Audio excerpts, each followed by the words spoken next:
1 Samuel 4 dimulai dengan cerita peperangan orang Israel dengan orang Filistin yang dimenangkan oleh Filistin. Karena orang Israel kalah, mereka memutuskan untuk mengambil dari Silo tabut perjanjian Tuhan yang saat itu dijaga oleh Hofni dan Pinehas, anak-anak Imam Eli. Sebenarnya, apa sih tabut perjanjian itu? Sampai mereka berpikir dengan adanya tabut perjanjian mereka bisa menang. Tapi kok, walaupun tabut perjanjian sudah dibawa ke tempat peperangan, kenapa orang Filistin tetap menang dan tabut perjanjian malah dirampas oleh orang Filistin? Bukankah Allah kita itu Allah yang hebat? Mengenal Allah dengan benar berdasarkan 1 Samuel pasal 4. 1 Samuel 4 yang menjadi bahan renungan kita pada hari ini mencatat kisah yang terkait dengan tabut perjanjian. Tabut perjanjian adalah perlengkapan yang terdapat di dalam bait Allah.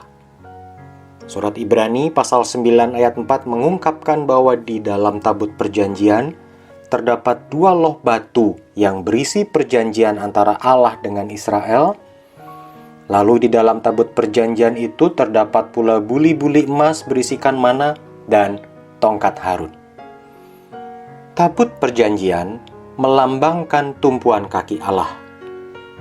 Kita bisa membayangkan seorang raja yang duduk di tahtanya dan ada tempat bagi kaki sang raja itu untuk berpijak. Nah, tabut perjanjian menunjuk kepada tempat kaki Allah bertumpu. Oleh sebab itu, tabut perjanjian diletakkan di ruang maha kudus dari bait Allah, di mana ruang maha kudus melambangkan tempat Allah bertahta. 1 Samuel 4 mengungkapkan umat Israel yang kalah dari orang Filistin, sehingga 4.000 orang tentara Israel tewas dalam pertempuran. Mengetahui hal itu, para tua-tua Israel bertanya, "Mengapa Tuhan membuat kita terpukul kalah? Marilah kita mengambil dari Silo tabut perjanjian Tuhan, supaya ia datang ke tengah-tengah kita dan melepaskan kita dari tangan musuh kita." Saudara, di sini kita mengetahui bahwa orang-orang Israel salah dalam mengenali Allah dan kehendaknya. Mereka berpikir kekalahan yang besar terhadap Filistin adalah karena tabut perjanjian tidak ada di medan pertempuran. Padahal di dalam Taurat Musa tertulis, bila Israel tidak menaati firman Tuhan, maka Tuhan akan membiarkan Israel terpukul kalah oleh musuh dengan kekalahan yang telak. Lalu, Israel sendiri telah beberapa kali ditaklukkan oleh bangsa lain, termasuk oleh bangsa Filistin di zaman Simson. Takluknya Israel kepada beberapa bangsa itu merupakan teguran yang keras dari Allah, oleh karena Israel tidak hidup takut akan Sang Pencipta yang Maha Kuasa itu. Berdasarkan Taurat Musa dan pengalaman di masa yang lalu, para tua-tua Israel seharusnya dapat menyadari bahwa kekalahan mereka dari Filistin yang dicatat di 1 Samuel pasal 4 sesungguhnya merupakan teguran yang keras dari Allah karena Israel tidak sungguh-sungguh takut akan Allah. Sangat disayangkan bahwa di masa setelah Yosua meninggal, umat Israel dikatakan berbuat apa yang benar menurut pandangannya sendiri.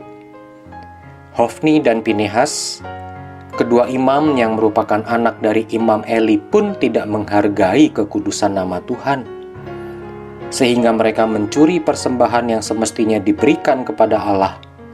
Bahkan, Hofni serta Pinehas melakukan tindakan yang tidak senonoh di lingkungan bait Allah. Para tua-tua Israel berpikir dengan membawa tabut perjanjian ke medan pertempuran, mereka akan menang.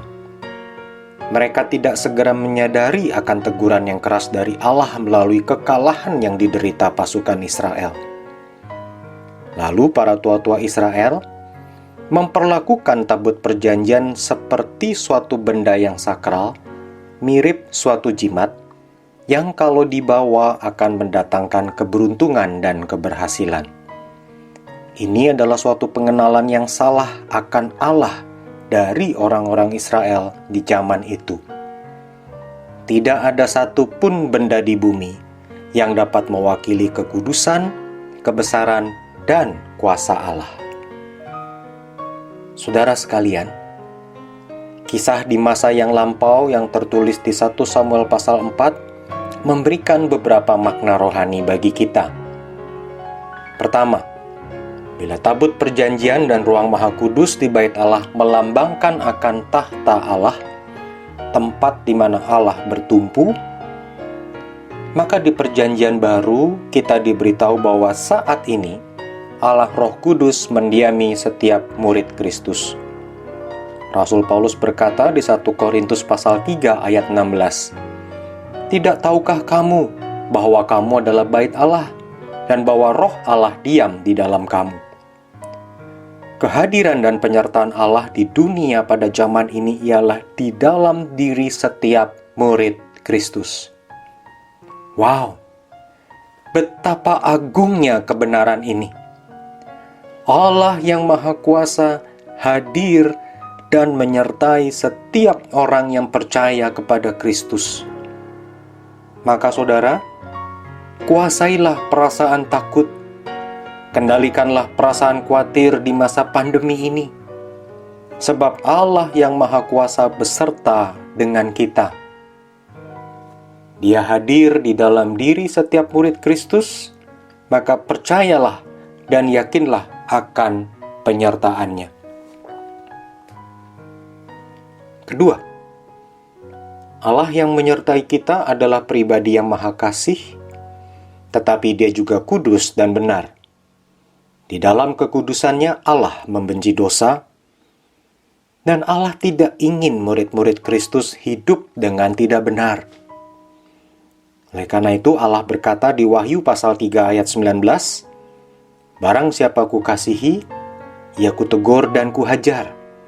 Sebab itu, relakanlah hatimu dan bertobatlah."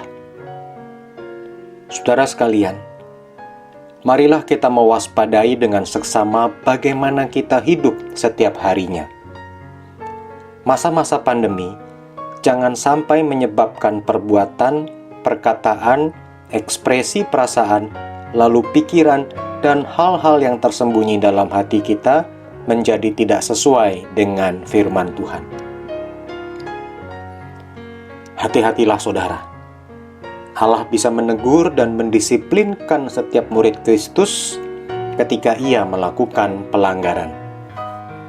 Pernyataan ini tidak bermaksud untuk menyatakan bahwa pandemi yang sedang kita sama-sama hadapi pasti merupakan teguran atau pendisiplinan dari Tuhan bagi murid-murid Kristus. Allah memang bisa menggunakan pandemi ini sebagai sebuah teguran atau pendisiplinan kepada murid-murid Kristus tertentu. Hal ini hanya dapat diketahui oleh pribadi yang bersangkutan dalam relasinya dengan Tuhan Allah. Marilah kita mewaspadai hidup kita.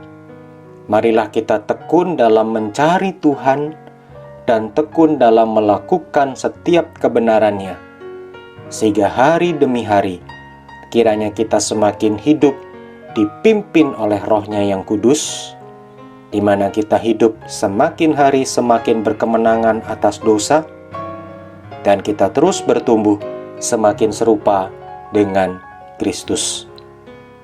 Amin. Tuhan memberkati.